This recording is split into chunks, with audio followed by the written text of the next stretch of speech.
Assalamualaikum warahmatullahi wabarakatuh.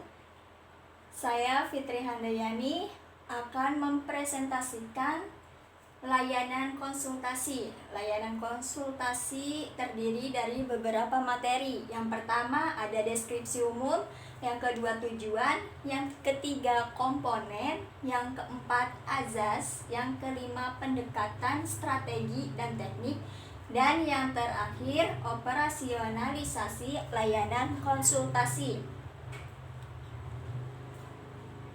Nah, yang pertama atau yang A, deskripsi umum. Layanan konsultasi adalah proses membantu klien melalui pihak ketiga atau membantu sistem memperbaiki layanan terhadap klien mereka.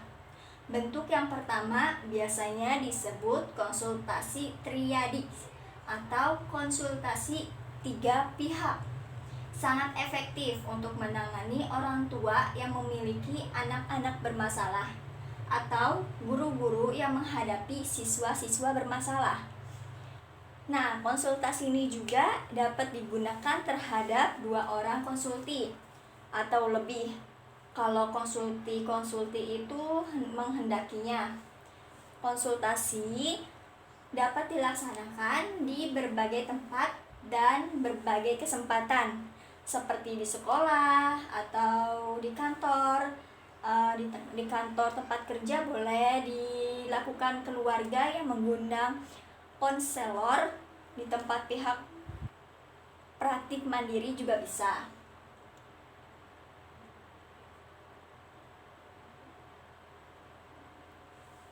Nah, layanan konsultasi atau KSI merupakan layanan konseling yang dilaksanakan oleh konselor terhadap seorang pelanggan.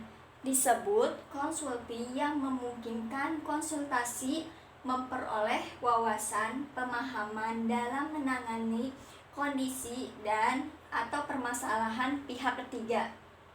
Konsultasi pada dasarnya dilaksanakan secara perorangan dalam format tatap muka antara konselor sebagai konsultan dengan konsulti.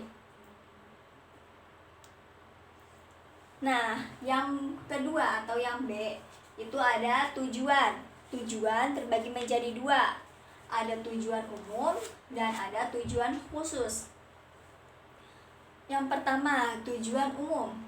Konsultasi atau KSI bertujuan agar konsultasi dengan kemampuannya sendiri dapat menangani kondisi dan atau alat permasalahan yang dialami pihak ketiga. Nah, ini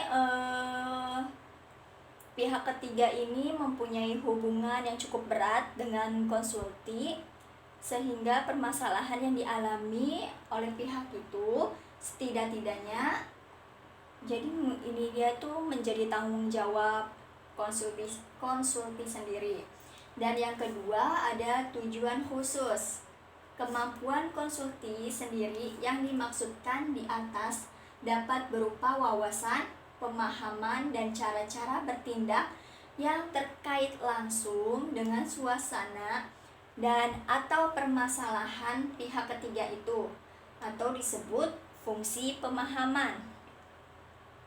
Nah, dengan kemampuan itu sendiri akan melakukan sesuatu bentuk langsung dari si hasil konsultasi ini, konsultan ini terhadap pihak ketiga. Dan yang C, komponen. Ini tuh terdiri dari 3. Ada konselor, yang kedua konsulti, yang ketiga pihak ketiga.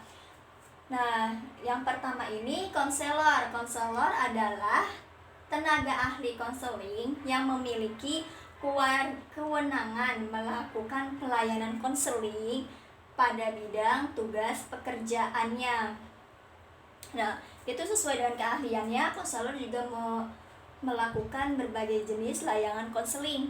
Salah satu di antaranya adalah ini, layanan konseling atau layanan konsultasi. Nah, dalam melaksanakan layanan tersebut, konselor mempraktikkan teknik-teknik konsultasi yang secara simultan. Jadi itu melaksanakan prinsip dan asas-asas konseling. Dan yang kedua ada konsulti. Konsulti adalah individu yang meminta bantuan kepada konselor agar dirinya mampu menangani kondisi dan atau permasalahan pihak ketiga yang setidak-tidaknya sebahagian menjadi tanggung jawabnya. Nah, jadi ini tuh bantuan itu diminta dari si konselor sendiri karena konsulti belum mampu menangani situasi atau permasalahan pihak ketiga itu. Dan yang ketiga ini ada pihak ketiga. Pihak ketiga itu apa sih? Pihak ketiga adalah individu atau individu yang kondisi dan atau permasalahannya dipersoalkan oleh konsulti. Nah, kalau menurut konsulti, kondisi atau permasalahan pihak ketiga itu perlu diatasi dan konsulting merasa setidak-tidaknya ikut bertanggung jawab atas pengentasannya. Jadi pihak ketiga ini dilibatkan dalam konsultasi, harus terkait langsung ya dengan konsulti yang mengalami permasalahan yang dimaksud. Dan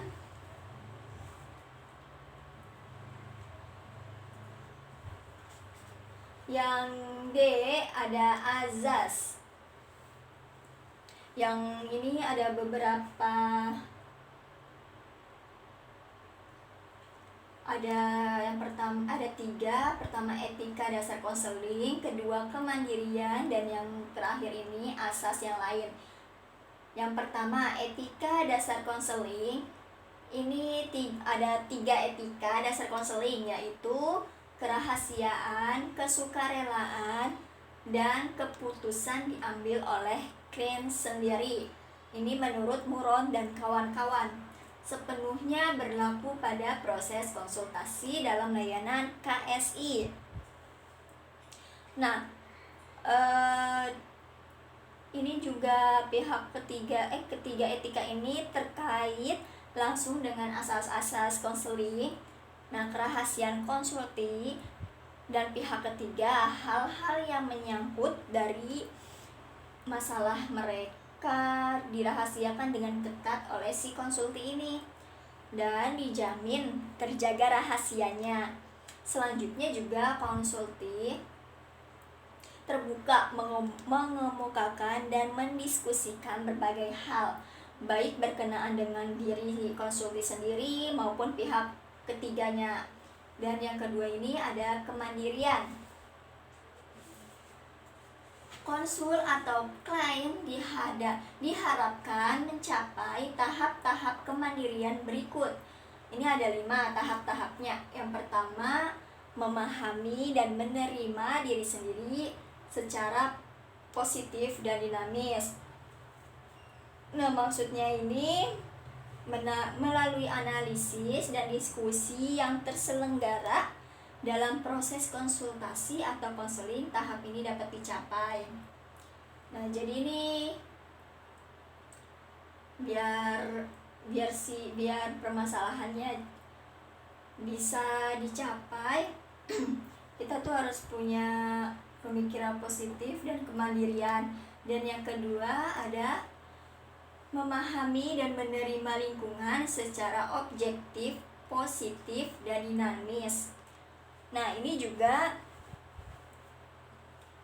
tahap ini dapat dicapai dalam konsultasi, termasuk unsur lingkungan.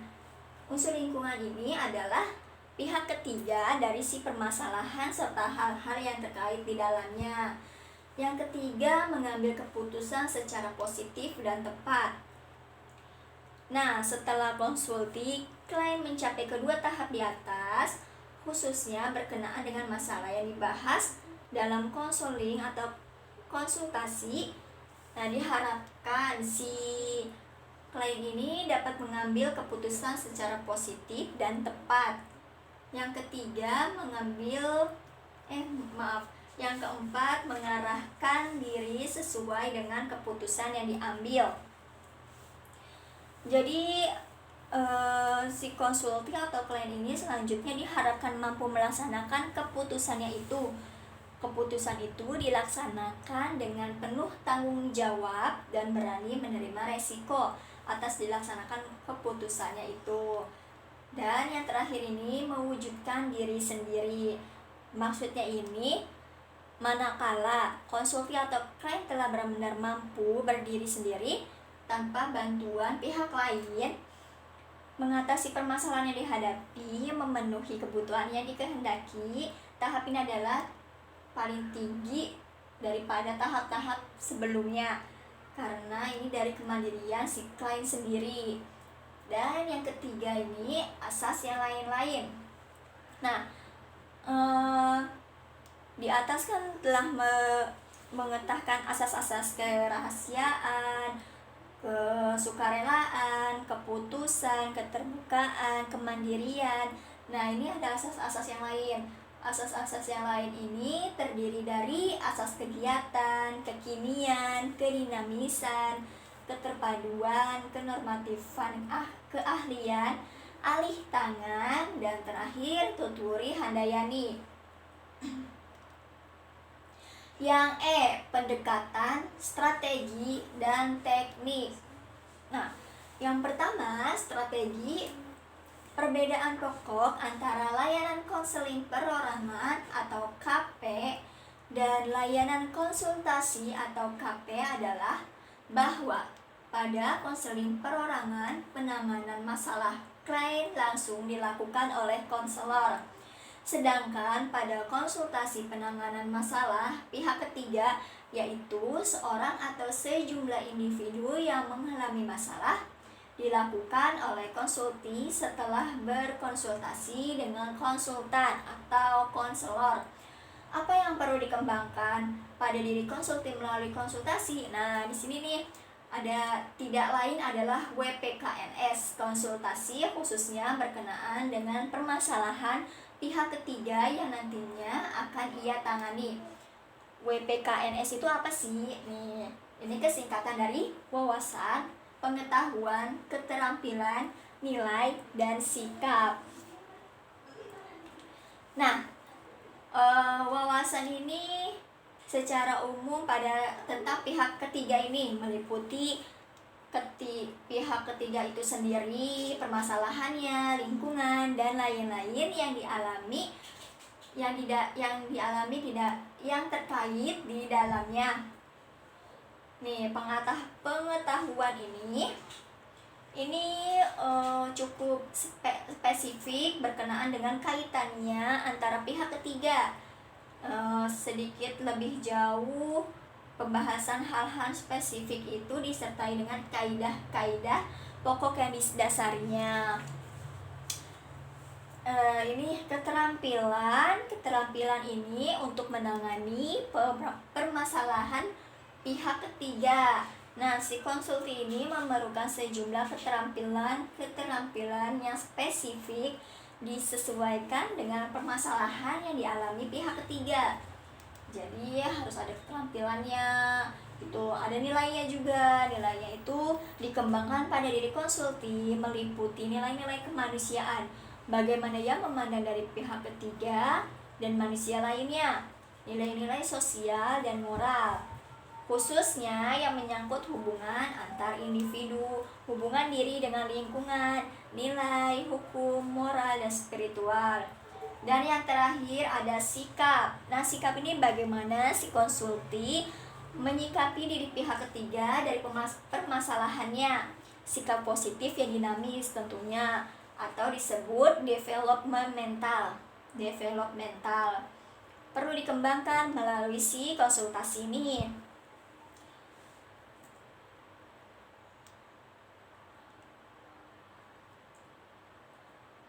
Dan yang kedua ada warna konseling perorangan dalam layanan konsultasi. Dengan demikian, dalam keseluruhan proses layanan konsultasi, Warna konseling perorangan seringkali tidak dapat dihindarkan, atau lebih spesifik, sebelum konsulti diarahkan untuk mampu menangani masalah pihak ketiga. Terlebih dahulu, diri konsulti sendiri yang perlu dibenahi. Nah, ini tuh maksudnya itu ini materi ini mengembangkan yang tadi itu sebelumnya WPKNS. Banyak diantaranya belum lengkap atau kurang tepat untuk menangani pihak ketiga. Makanya sebelum si konsulti ini mau konselingin orang, ia tuh juga harus menyadari atau membenahi diri dia sendiri, bagaimana ia akan mengkonselingin orang tersebut gitu, bagaimana caranya.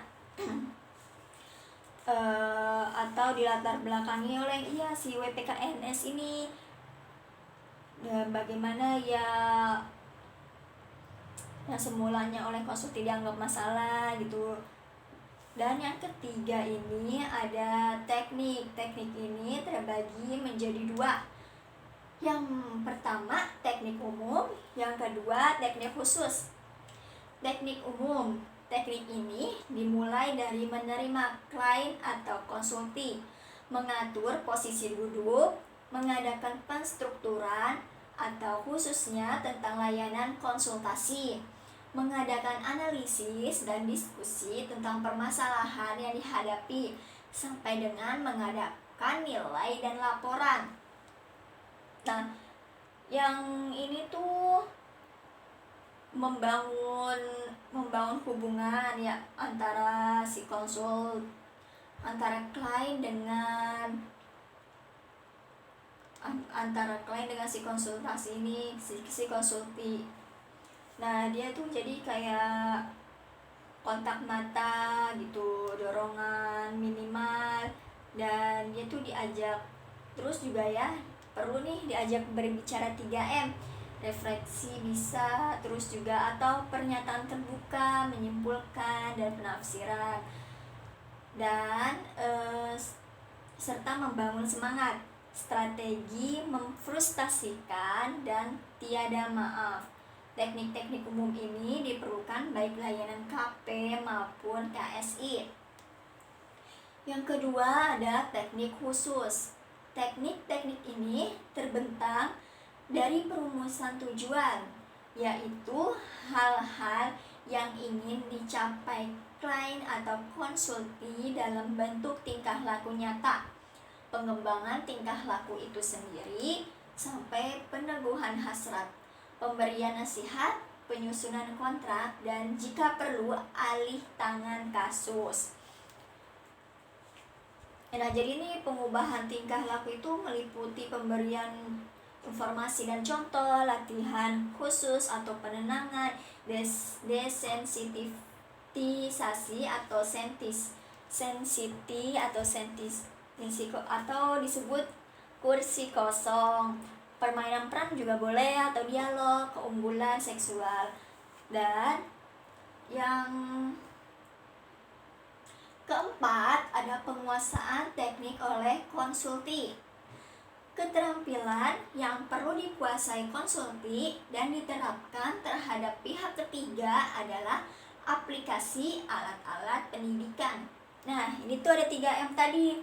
3M tadi itu artinya mengemban dan mendalami masalah, pernyataan terbuka, dorongan minimal, refleksi, serta teknik khusus pengubahan tingkah laku seperti pemberian informasi dan contoh, latihan sederhana, dan pemberian nasihat yang tepat. Nah, jadi tuh dalam hal ini si konsulti ini sepertinya bertindak sebagai konselor atas pihak ketiga yang akan menjadi kliennya itu. Sampai sejauh mana sih konsulti harus disiapkan sehingga mampu menangani permasalahan pihak ketiga yang akan menjadi kliennya. Terus juga apabila si posisi konsulti di atas pihak ketiga, misalnya sebagai guru, orang tua atau pemimpin, ini hubungan antara konsulti dan pihak ketiga itu hendaknya menjadi hubungan pendidikan dengan menerapkan 5 alat pendidikan. yaitu kewibawaan yang bersikap meyakini dan menerima, kasih sayang dan kelembutan, keteladanan, penguatan dan tindakan tegas mendidik. Dan yang kelima ini ada BMB 3, strategi BMB 3. Nah, sepanjang proses layanan konsultasi atau konselor menerapkan strategi BMB 3, yaitu mengajak konsultasi berpikir, merasa, bersikap, bertindak, dan bertanggung jawab berkenaan dengan permasalahan pihak ketiga. Nah, ini juga mengajak si konsulti, selain mengajak si konsulti ber-BMB 3 terhadap PKNS konsulti. Nah, ini tuh khususnya dalam kaitan dengan masalah pihak ketiga. Jadi, ini tuh harus banget dalam konseling, harus menggunakan BMB 3. Harus mengajak konsulti berpikir, merasa, bersikap, bertindak, dan bertanggung jawab.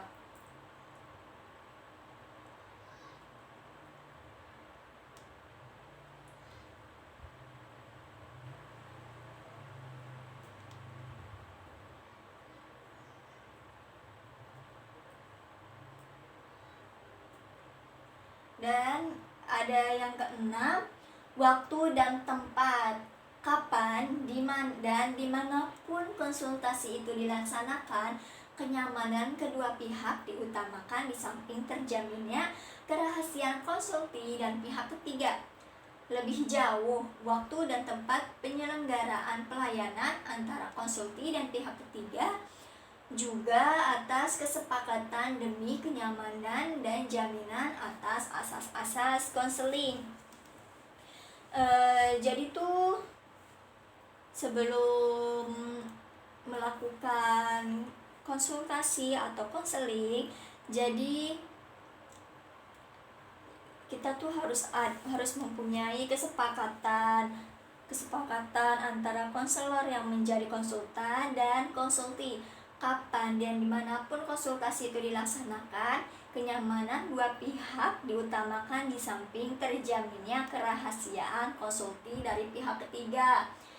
Itu juga lebih jauh, waktu dan tempatnya penyelenggaraan antara konsulti dan pihak ketiga. Nah, jadi itu harus mempunyai, lebih pentingnya mempunyai kesepakatan.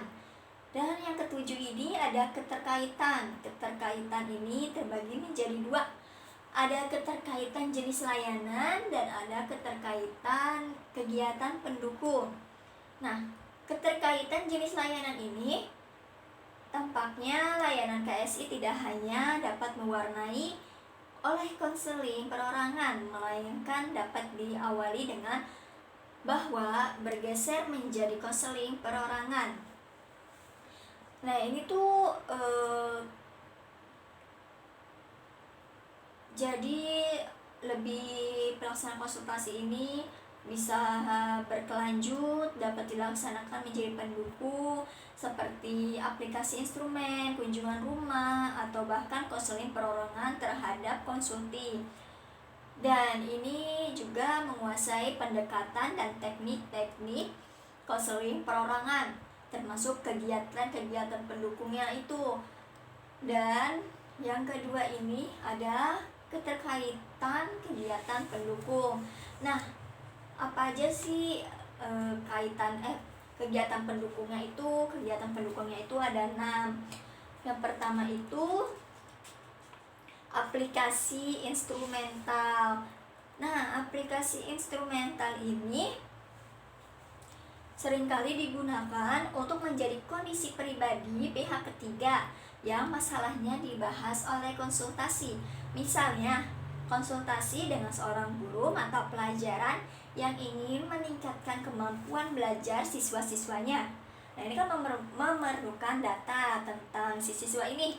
Nah, jadi kita habis mengumpulkan data, itu hasilnya itu bisa AUM PTSDL, sangat diperlukan ini bagi si siswa. Terus juga si guru ini menentukan arah dan isi konsultasi antara si guru mata pelajaran dengan si konselor itu. Dan yang kedua, himpunan data. Himpunan data ini misalnya data tentang IQ, hasil AUM umum, dan AUM PTSDL. Hasil belajar juga bisa, riwayat kesehatan, cita-cita, keterangan tentang orang tua siswa, dan lain-lainnya. Yang ketiga ada konferensi kasus. Konferensi kasus ini diselenggarakan pada lembaga yang di dalamnya terdapat sejumlah personalia atau individu, kedudukan atau kewenangan yang tidak sama. Jadi berisi pendalaman ya melalui analisis dan diskusi ini tentang kasus yang akan ditangani oleh konsulti. Dan yang keempat itu ada kunjungan rumah. Konsultasi juga dapat terlibat dalam kegiatan kunjungan rumah. Dalam hal ini, konsultasi yang diperluas dapat terjadi dengan faedah ganda seperti tersebut pada bagian konferensi kasusnya. Itu tergantung kasusnya itu apa. Jadi kita tuh bisa kunjungi rumah si yang punya masalah ini. Yang kelima ini ada tampilan perpustakaan. Nah, ini itu hasil bacaan tersebut dapat memperluas. Balik lagi ke WPKNS ini, si konsulti dapat dibahas secara langsung dalam proses konsultasi. Yang keenam itu ada alih tangan kasus. Apabila masalah pihak ketiga yang dibawa konsulti adalah masalah yang tidak dapat menjadi kewenangan konsultan untuk terlibat, ini jadi kita bisa mengambil yang terakhir ini, alih tangan kasus ini. Jadi sebelum si konsultan lebih jauh mengemukakan masalah itu, si konsultan itu harus menghentikan kontak yang akan mengarah pembicaraan masalah yang harusnya berurusan dengan polisi itu. Yang lebih berwajib lah, lebih jauh konselor juga bekerja sama dengan konsultan, itu juga boleh, itu juga harus ya. Yang F ini ada perencanaan layanan konsultasi. Layanan konsultasi hendaknya dilaksanakan secara tertib dan lengkap, dari perencanaan sampai dengan penilaian dan tindak lanjutnya.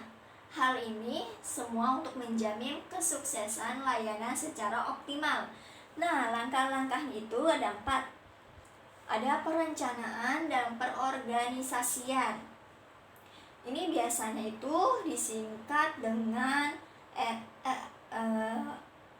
maksudnya itu SATLAN ini yang lengkap dalam konferensi dan seringkali menunggu setelah konselor mengidentifikasi konsulti dengan si pihak ketiga ini.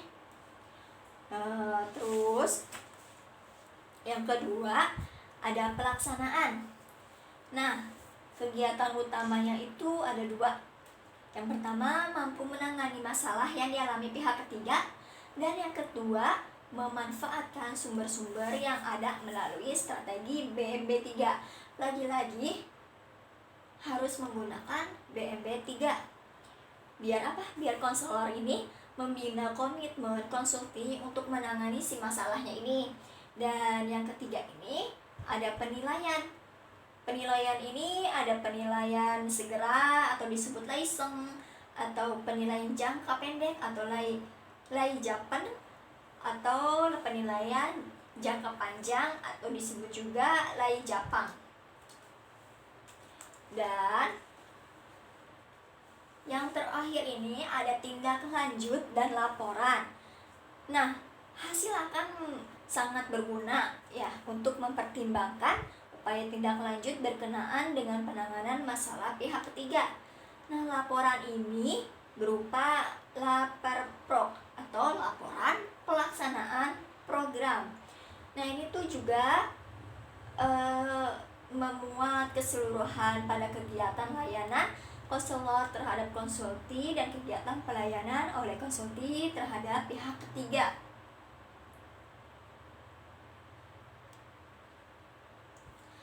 Oke, baiklah, itu adalah tentang yang saya layanan informasi yang bisa saya paparkan, yang bisa saya jelaskan. Dan sekian, terima kasih, kurang lebihnya mohon maaf. Assalamualaikum warahmatullahi wabarakatuh.